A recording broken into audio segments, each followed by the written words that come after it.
Welcome to study politics. आज हम बात करेंगे डिपेंडेंसी थ्योरी कि डिपेंडेंसी थ्योरी बेसिकली क्या चीज़ है।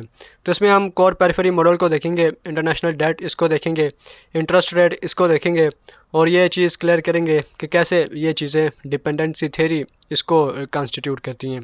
तो आइए इसको शुरू करते हैं। तो हम देखते हैं कि व्हाट इज़ डिपेंडेंसी थ्योरी। तो past and current development of west promised on under development of third world countries.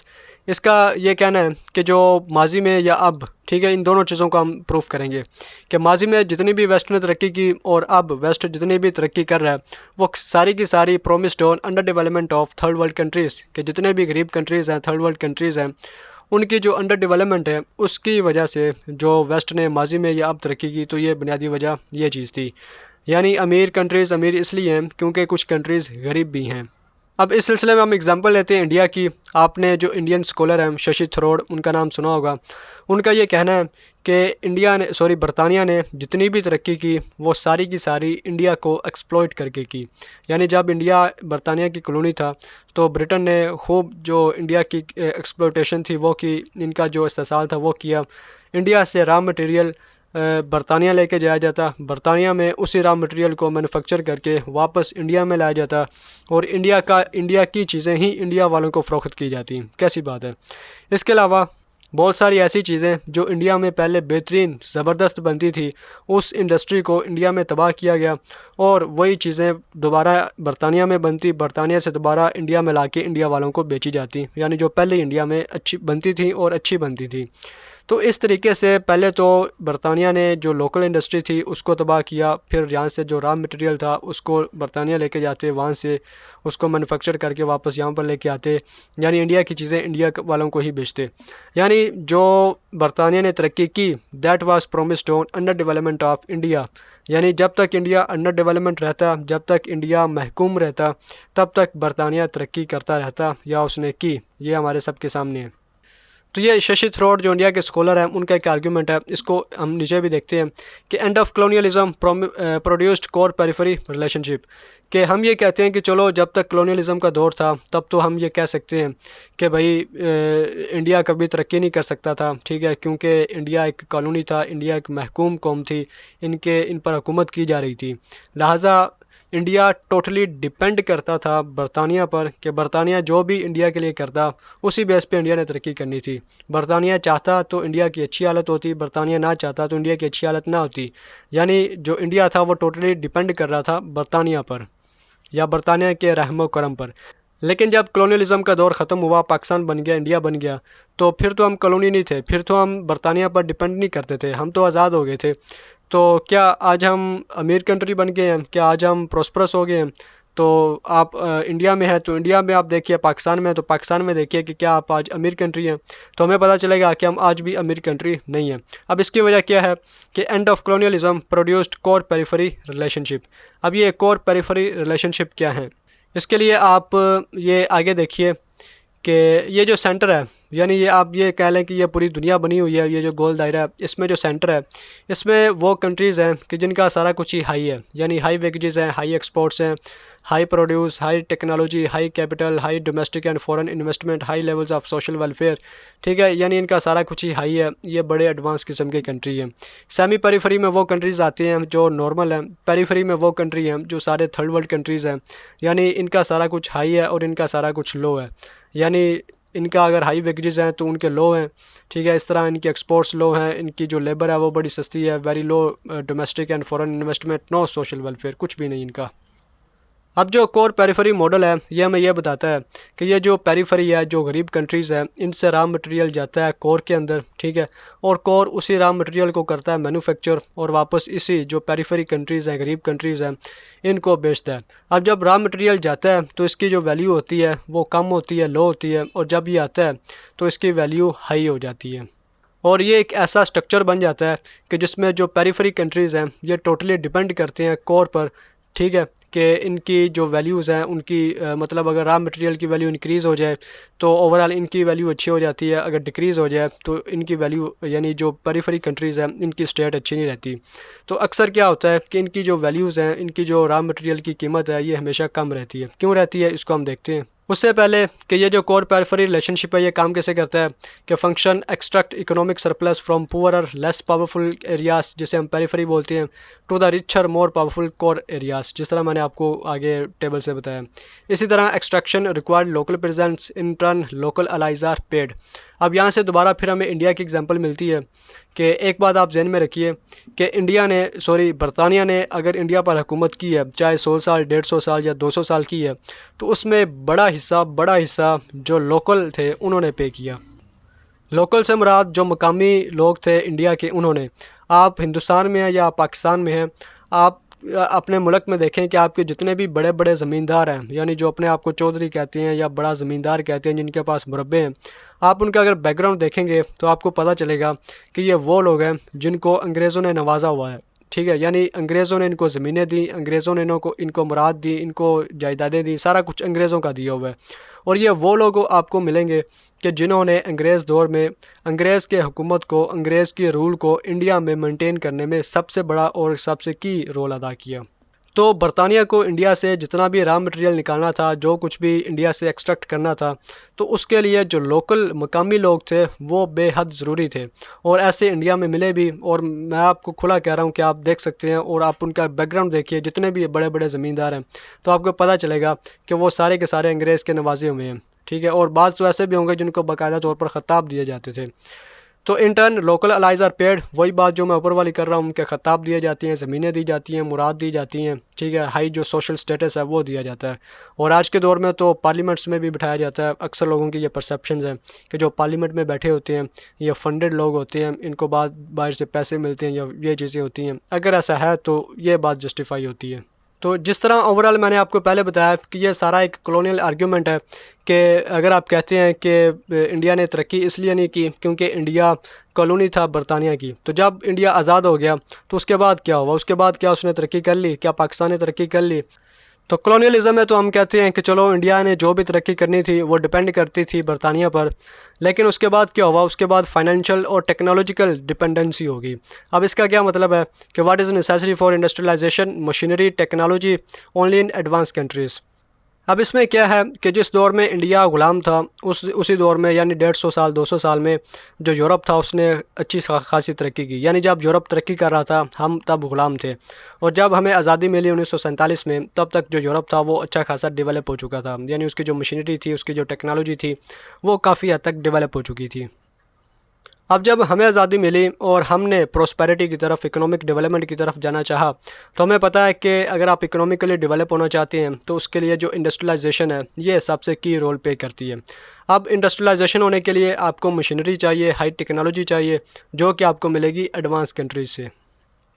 तो यहाँ से एक नया कंसेप्ट आता है कि कॉलोनियलिज़म के बाद फाइनेंशियल और टेक्नोलॉजिकल डिपेंडेंस होगी, कि अगर हमने तरक्की करनी है, गरीब मुल्कों ने तरक्की करनी है, तो वो डिपेंड करते हैं एडवांस कंट्रीज़ पर। किस लिए? एक तो फाइनेंस के लिए, पैसों के लिए, और दूसरा टेक्नोलॉजी के लिए। टेक्नोलॉजी की तो समझ आती है, फाइनेंस की कैसे समझ आती है? तो यहाँ से देखिए कि बोरो और एक्सपोर्ट, कि अगर आपको एडवांस कंट्रीज से मशीनरी चाहिए, टेक्नोलॉजी चाहिए, तो उसको लेने के दो ही तरीके हैं। ज़ाहिर बात उन्होंने मुफ्त में तो देनी नहीं, पैसे देने हैं।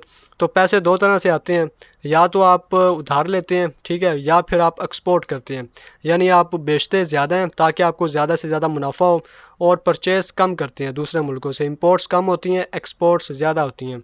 अगर आपकी इंपोर्ट्स ज़्यादा हो जाएं, एक्सपोर्ट्स कम हो जाए, तो बैलेंस ऑफ पेमेंट इसके क्राइसिस आते हैं, आपका जो ट्रेड डेफिशिएंट है वो आता है। और फिर पाकिस्तान जिस तरह सऊदी अरेबिया से पैसे लेके अपने बैंकों में रखवाता है और ये जो ट्रेड डेफिशिएंट है इसको पूरा करता है, तो फिर इस तरह की सिचुएशन पैदा हो जाती है। लिहाजा आपके सरमाए का एक बड़ा ज़रिया आपकी एक्सपोर्ट्स होती हैं कि आप ज़्यादा एक्सपोर्ट करें, कम इंपोर्ट करें, ताकि आपके पास पैसे हों। अगर एक्सपोर्ट नहीं है तो फिर आपने उधार लेना है। तो जो गरीब कंट्रीज़ होते हैं वो चूँकि उनकी इंपोर्ट ज़्यादा होती हैं, एक्सपोर्ट्स कम होती हैं, लिहाजा उनके हमेशा ये जो ट्रेड डेफिशिएंट है इसके मसाइल रहते हैं। तो वो अक्सर क्या करते हैं, फिर बोरो करते हैं, उधार लेते हैं इंटरनेशनल इंस्टीट्यूशन से। अब यहाँ से एक नया कंसेप्ट आ जाता है, इसको हम आगे देखते हैं। तो इसमें एक कंसेप्ट आता है इंटरनेशनल डेब्ट का। इसमें क्या है कि global trading and financial institutions dominated by western capitalist economies, this led to lower the prices of raw material and increase the prices of industrial products, जिसमें आपकी मशीनरी आती है, आपकी हाई टेक्नोलॉजी आती है। अब इसका मतलब क्या है? इसका मतलब वही है जो मैंने आपको यहाँ पर बताया कि ये जो पेरीफेरी हैं, ये जो गरीब कंट्रीज़ हैं, इनके पास सिर्फ रॉ मटेरियल होता है, क्योंकि इनके पास टेक्नोलॉजी और मशीनरी नहीं होती। अगर इनके पास टेक्नोलॉजी और मशीनरी हो तो ये ख़ुद ही इनको मैन्युफैक्चर करके उनकी कारें, फ्रिज, गाड़ियाँ, एसी, मोबाइल, जो कुछ उन्होंने बनाना खुद ही बना लें। लेकिन चूँकि ये डिपेंड करते हैं कोर पर, क्योंकि कोर के पास टेक्नोलॉजी और मशीनरी होती है, लिहाजा इनका जो रॉ मटेरियल होता है ये जाता है कोर के पास। अब चूँकि international institution, financial institution core control करता है, जो कि कैपिटलिस्ट इकोनॉमीज़ है, लिहाजा ये जो रॉ मटेरियल होता है इनकी कीमतों का तयन भी जो कैपिटलिस्ट इकोनॉमीज़ हैं ये करती हैं। लिहाजा ये जो रॉ मटेरियल होता है इनकी प्राइसेस हमेशा कम रहती हैं, जिस तरह मैंने आपको बताया, और बदले में इन्हीं को मैन्युफैक्चर करके जब प्रोडक्ट्स बनाई जाती हैं, ठीक है, और वो दोबारा पेरिफेरी में आती हैं तो इनकी वैल्यूज़ हमेशा हाई रहती हैं। तो इसका नतीजा क्या निकलता है कि developing countries always unfavourable balance of trade, more import than export, ठीक है, वो यानी मंगवाते ज़्यादा पैसों के हैं, बेचते कम पैसों के हैं, तो यहाँ पर उनका मसला बन जाता है, ट्रेड डेफिशिएंट पैदा हो जाते हैं। दिस लेड टू माउंटिंग डेप्ट, और इस ट्रेड डेफिशिएंट को पूरा करने के लिए जारी बात है कर्जा लेते हैं, या फिर जो फ्रेंडली कंट्री, जिस तरह अब हर कंट्री का सऊदी अरब जैसा दोस्त तो नहीं होता कि वो उसे पैसे दे दे, ठीक है, तो अक्सर कंट्रीज़ क्या करते हैं, फिर IMF से कर्जा लेते हैं, ठीक है, IMF से पैसे लेके ये जो ट्रेड डेफिशिएंट पैदा होता है इसको पूरा करते हैं, और जो बैलेंस ऑफ पेमेंट के क्राइसिस हैं ये दूर होते हैं। यानी ये सारा एक इकोनॉमिक्स के अलग प्रिंसिपल्स हैं, इंशाल्लाह मैं इस पर भी अलग से वीडियोस बनाऊंगा। लेकिन ओवरऑल जो इकोनॉमिक क्राइसिस पैदा होते हैं उसको पूरा करने के लिए आप IMF से कर्जा लेते हैं। अब इस IMF की बात थोड़ी मैं अगली स्लाइड में करूंगा। यहाँ पर ओनली वे टू पे बैक एक्सपोर्ट मोर, दोबारा वही बात कि जब आपने कर्जा ले लिया तो उसको वापस करने के सिर्फ और सिर्फ वाहिद एक ही तरीका है कि आप एक्सपोर्ट मोर करें, ठीक है। जारी बात है, आपने $2 बिलियन अगर लिए हैं तो $2 बिलियन तो वापस नहीं करने, उससे ज़्यादा ही करने हैं, और जब आपने $2 बिलियन से ज़्यादा ही वापस करने हैं तो आप कर्ज़ा लें ही क्यों, ठीक है। यानी आपने अपने कंट्री के अंदर से ही, यानी 2 बिलियन तो आपने लिए, ऊपर जो इंटरेस्ट रेट आपने वापस करना है वो तो आपने अपने कंट्री के अंदर से ही करना है। यानी 2 बिलियन तो वापस करने ही करने, ऊपर जो इंटरेस्ट रेट देना है वो आपने अपने कंट्री से जनरेट करके देना है। तो पहली बात तो ये है कि कर्ज़ा फिर लेना ही नहीं चाहिए कि जब आपने अपने कंट्री से पैसे जनरेट करके बाद में वापस करने हैं। लेकिन हमारे यहाँ चूँकि करप्शन के मसाइल बड़े होते हैं, कर्ज़ा लेने का पता होता है, वापस करने का पता नहीं होता, तो जो $2 बिलियन लिए हैं वो तो करने ही करने हैं। इसके ऊपर जो इंटरेस्ट रेट है उसको पूरा करने के लिए जो एक्सपोर्ट्स हैं उसका सहारा लिया जाता है कि आपके अंदर जो मादनी ज़खायर पाई जाती हैं या जो भी मादनियात हैं या जो भी रिसोर्सेज हैं उसको आप एक्सपोर्ट करें, उससे पैसा कमाएं, और जो भी आपका इंटरेस्ट रेट है उसको आप वापस पे करें। लेकिन क्या होता है कि ऐसा भी नहीं होता। जो गरीब कंट्रीज़ हैं बाज़ औक़ात इंटरेस्ट को पूरा करने के लिए वो इंटरेस्ट यानी पे करने के लिए वो फ़र्दर कर्ज़े लेते हैं, और आज के दौर में IMF से जिसने एक दफ़ा कर्ज़ा ले लिया समझ लो वो ज़िंदगी भर उससे बाहर नहीं निकल सकता। यानी जिसने एक दफ़ा कर्ज़ा ले लिया वो सारी ज़िंदगी इसी जाल में फंसा रहेगा और वो हमेशा का हमेशा गरीब ही रहेगा। तो ये बेसिकली एक स्ट्रक्चरल आर्ग्यूमेंट भी है, इसको हम आगे और देखते हैं तो आपको वाज़ेह हो जाएगा कि interest rate for poor countries, कि अगर कोई गरीब कंट्री कर्ज़ा लेता है तो आप देखिए कि बांग्लादेश जो कि गरीब कंट्री है ये अगर कर्ज़ा लेता है तो 13% इंटरेस्ट रेट लगता है। UK जो कि यानी कि एक दौर में सुपर पावर था, ये कर्ज़ा ले तो सिर्फ 0.5% इंटरेस्ट रेट।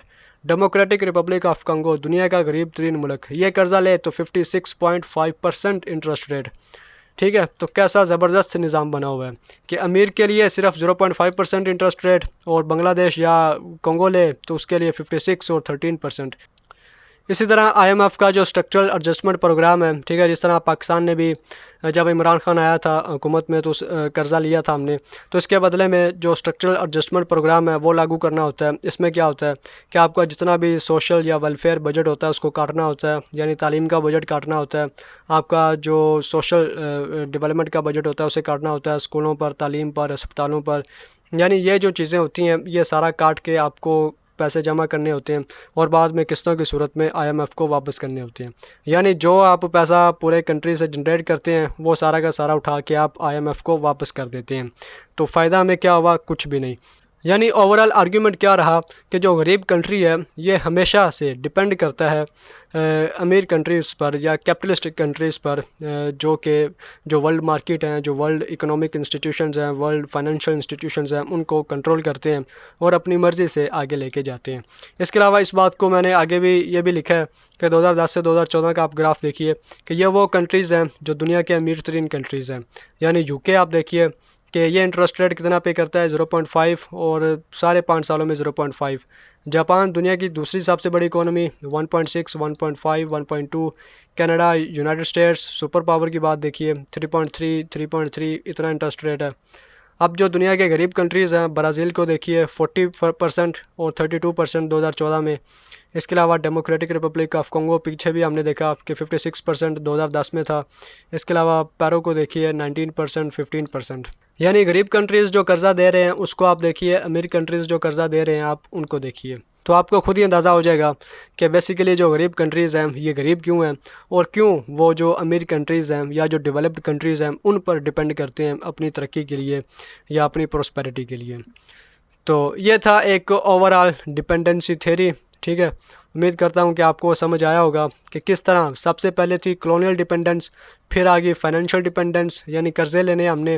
कॉलोनियल डिपेंडेंस क्या थी कि जितनी भी किसी कंट्री ने तरक्की करनी है वो जो हाकिम कौम है उस पर डिपेंड करता है। आज़ादी मिलने के बाद फाइनेंशियल डिपेंडेंस, ज़ाहिर बात है गरीब मुल्क हैं, पैसे ही नहीं है, मशीनरी चाहिए, टेक्नोलॉजी चाहिए ताकि कोई इंडस्ट्री को आगे लेके जाएं, तो उसके लिए पैसे चाहिए। पैसे किससे मिलेंगे? उन्हीं कंट्रीज से जो कि बेसिकली कॉलोनिस्ट थे और जो कैपिटलिस्ट इकोनॉमीज़ को कंट्रोल करते हैं।